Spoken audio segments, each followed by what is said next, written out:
Good afternoon.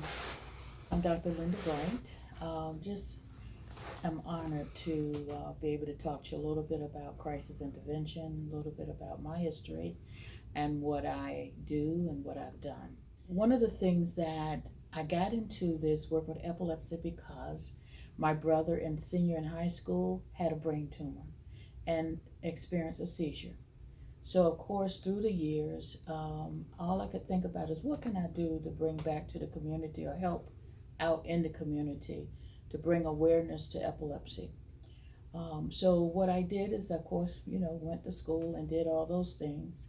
And then I started working with individuals that had seizure disorder and that had mental health, working with the adults and the children.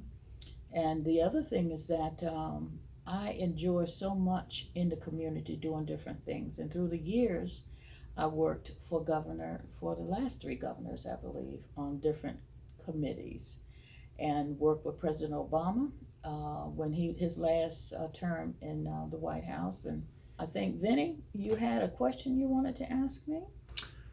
Yes. If you could expound a little around, you do work with crisis intervention. Yes. Could you talk a little bit to that and what advice you may have for patients with Yes. seizures?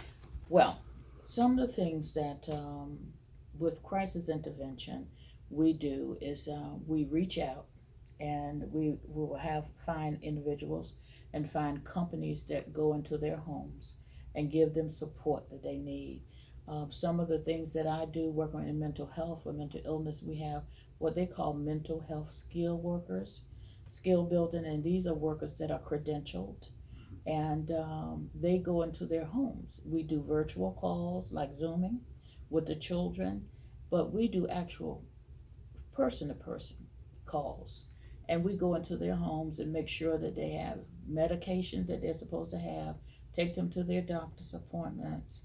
And if they are having a difficult time, we make sure we get them to the emergency room so that they can receive the services. Oftentimes they may be admitted week to 14 days.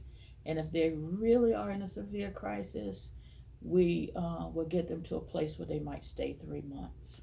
How are they alerted or how are they brought to your attention, the patients? Oh, you'd be surprised. I'm going to be honest with you. Um, I have a very close relationship with the police department in the city of Norfolk and in the city of Virginia Beach. The police, most of the time, they'll have my cell phone number. And they'll call and say, Doc, I know we're looking at the corner and there's a lady over here. I think she need a little help. And so I said, what location? And I'll get in my car or send like Morgan or one of the staff over to see who that is.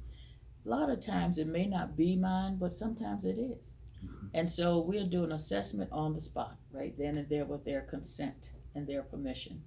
During this pandemic, since things are shut down, a lot of homeless people are out there. They have no place to sleep at night, no place to go.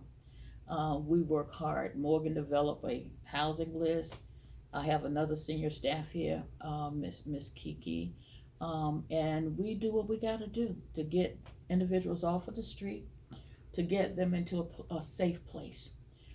Make sure we can communicate with the community services boards and get them a doctor's appointment. We'll do what we have to do.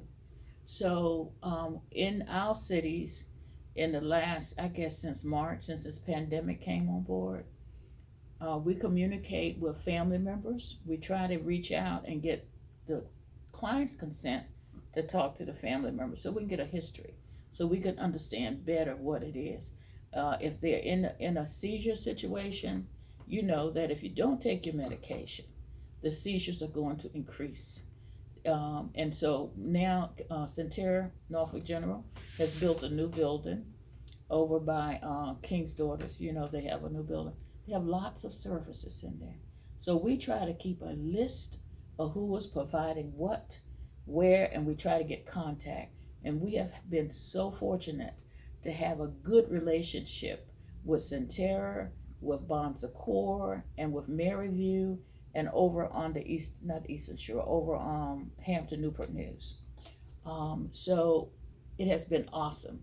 you can get a lot done when you are communicating and collaborating with other people who understand what the needs are of individuals.